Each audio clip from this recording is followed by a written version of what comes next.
Good afternoon, everyone. You're watching another episode of 15 Minutes with Marcus King. I'm sitting down with Dr. Stephen Meeks, one of the top advocates in the country, possibly the world, but he's known nationwide for everything that he's done. He's a champion for human rights. He's a great person. All he's ever done for his career was tirelessly advocate for disenfranchising people who are just invulnerable to suffering. Dr. Meeks, please introduce yourself to the crowd, our viewers. Good afternoon. My name is Dr. Steve Meeks, and I currently serve as the Chief of Health Services for the Illinois Department of Corrections.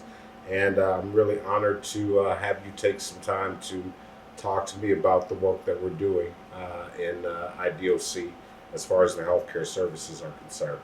I love it. I actually absolutely appreciate the time to sit down with you. I know you're a very busy person, specifically being an ER doctor with your own practice, but also doing the things that you tirelessly do to help people. Dr. Meeks, in your opinion, healthcare-wise, what is one of the most pressing issues on a national level regarding healthcare for people who come from backgrounds that can't either pay for healthcare now or have not been historically able to afford healthcare? I think you really captured the whole issue in what you just said, Marcus. The biggest issue that, in my opinion, we have in our nation now related to healthcare is simply access to healthcare. And you see that on all levels.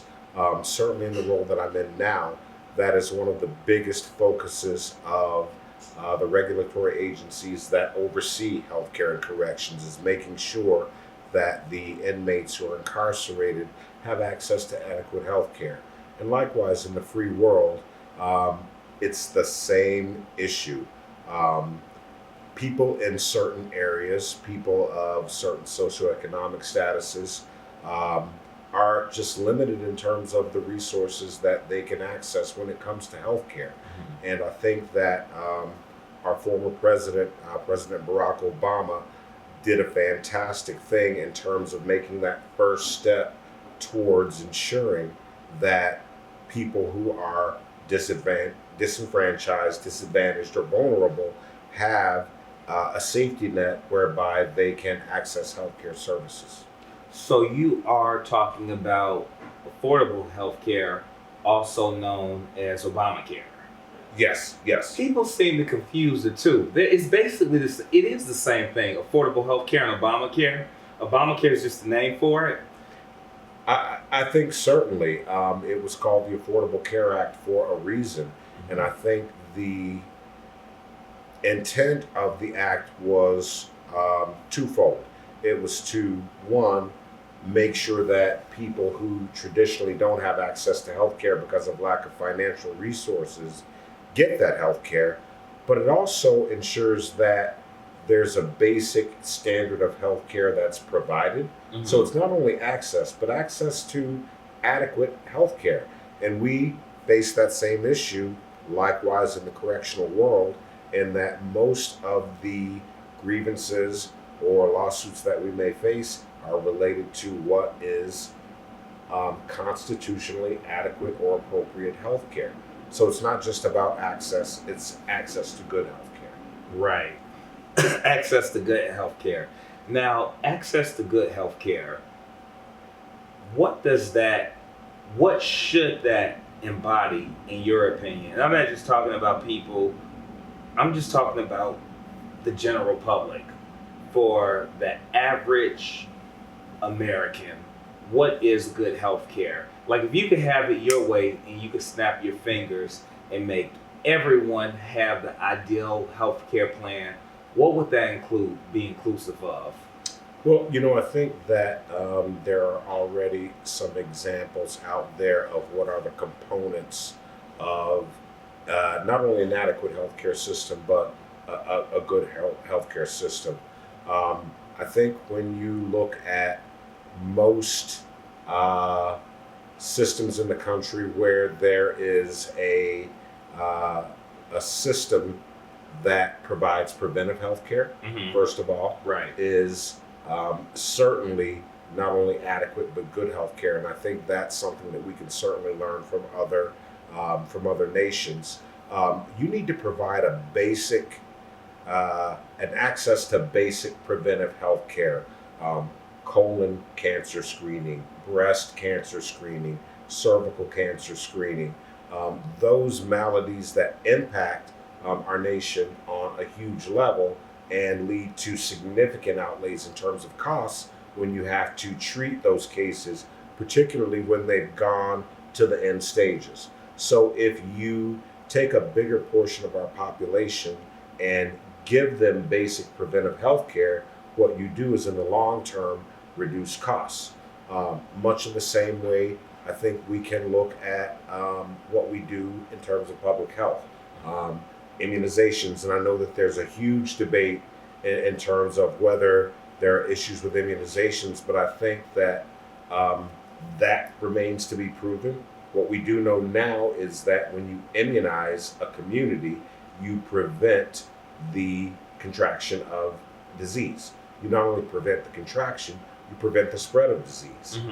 And in that way, you have a healthier society that's functional and is able to work, and you don't have the tremendous healthcare costs that come with long-term chronic diseases that haven't been treated, because there are costs associated with that. I think another component of a good healthcare system is not only access to the healthcare itself, but access to knowledge. Really? Knowledge about your body, knowledge about what you're eating or how what you're eating impacts these chronic diseases that we see at such high levels in our societies and in our facilities, the correctional facilities that I work in. When you provide people knowledge, you do that work that actually comes before the preventive health care that you're trying to do in terms of the screenings and the examinations. Because with that knowledge, the risks of those diseases come down from the outset. So it's a more organic method of preventive health care. And I think the challenge in providing that knowledge comes in, how do you get that to people? And not only that, how do you encourage them to receive it? How do you encourage them to receive it? Well, you know what? That's a good question, Marcus. I think that one of the ways that you can encourage people to receive it is to find better ways of just putting it in front of them. If more of our commercials that we saw on TV were not related to the newest, latest, most expensive drug for name any disease you have out there, and it was basic public health, preventive healthcare knowledge, that would certainly be one way to encourage people to receive knowledge. Okay, wow. So you're a fan of not traditional medicine, but like home remedy, not even home remedies, but like, what am I looking for? Like herbal remedies? No, what I'm talking about is just providing people basic knowledge about the diseases that impact our communities on a large level.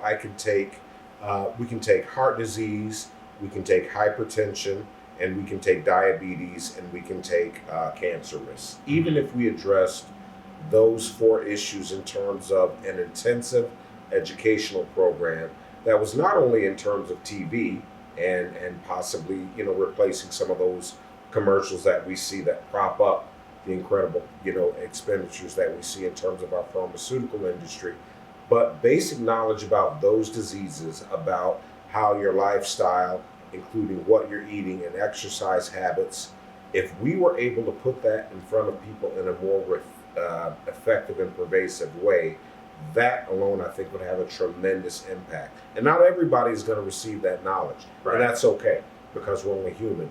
But if only 10% even changed their lifestyles and became healthier as a result of that, we'd see, if not a 10% decrease, but maybe an exponential decrease in terms of the costs associated with the diseases that they would have gotten had they not made those changes. I agree with that 100%. I think one of the things that I like that you actually pointed out was give people the opportunities. Whether people are going to make the good decisions or not, you should be at least arming people with the knowledge. Now, if they don't take it, that's one thing. But if people actually don't have the information, then it's kind of like, how helpful are we really being? Doesn't seem too helpful at all, Dr. Meeks, if you ask me. In your opinion, when it comes, there's two groups that I'm gonna, point out. But one of the groups, when it comes to the African American male, specifically the disenfranchised one, who hasn't always been armed with that knowledge or even access to technology. And I mention that part as a precursor because we are in the information age and people say not knowing is simply your choice because we have access to anything that we want to know about. But at the same time, certain marginalized, disenfranchised groups don't have adequate access to technology. So when we deal with African Americans, the collective body of the disenfranchised African American, what do you feel is the biggest healthcare concern? And this could be different amongst ages, but as a whole, what do you think the biggest concern would be? Um, if we're talking about the disenfranchised African American male, the only question that I would ask you is, are we looking at that population in total in terms of the age span, or are we looking at, the 15 to 35 range and 35 to 50 or what? Can you give me some I perspective? absolutely love it. Yeah. Now it's a two-part question for you. Yeah. First, let's look at the 55 to 35-year-old range, then a collective whole. So we're going from 35 to 55. Yeah. That range in there. No, I thought it was 15 to 35. 15 to 35. Okay, 15 to 35. 35. So we're talking about the younger group. In terms of top of mind priority healthcare related concerns, I think it tends to be less of issues related to the traditional chronic diseases that we see in our community, the hypertension, the diabetes, because it's a younger cohort. Right. So they naturally tend to be a healthier group. So the bigger issues that I see in that group, and I think I can speak to that because that is largely the population that I serve in the correctional space. Oh, wow. That being said, the biggest issues that I find are the public health crisis of violence. Structural violence. Structural violence, actual physical violence, the public health crisis of untreated mental health conditions, and the public health crisis of lack of access to not only health care but employment. And you'll notice that I prefaced each of those issues with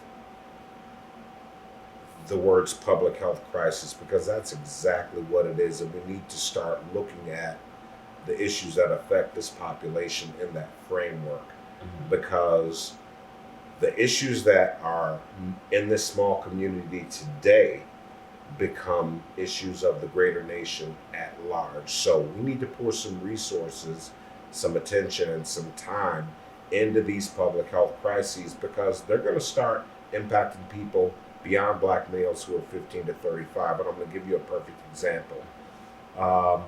Look at the public health crisis that we have today with the opioid epidemic and the fact that we have millions of people who are addicted to prescription drugs and deaths and correctional related costs, all of these issues that plague our society that used to only impact the inner city, largely black and brown poor people, of our communities.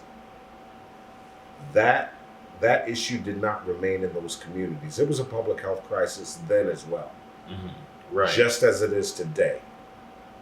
So I think that's a perfect example as to how left unattended, an issue that's affecting a small, poor population of color ultimately becomes a problem for all of America.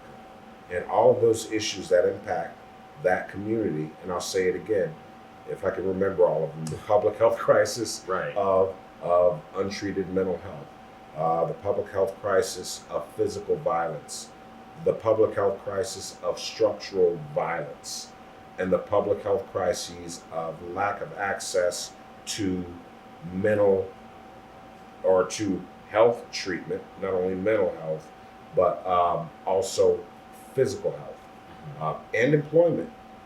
You have to provide all of these things for this community, for that community to come up as a whole. And if we don't pay attention to it, those same issues will become the issues of America at large. So right now, would you consider it? I would consider it an issue of America at large. But what's it going to take? Do you think Americans collectively view it that way? I think in some way Americans do view it that way, in the sense that we're at least seeing talk about it periodically on the TV with CNN and the reports about all the deaths in Chicago and all of that.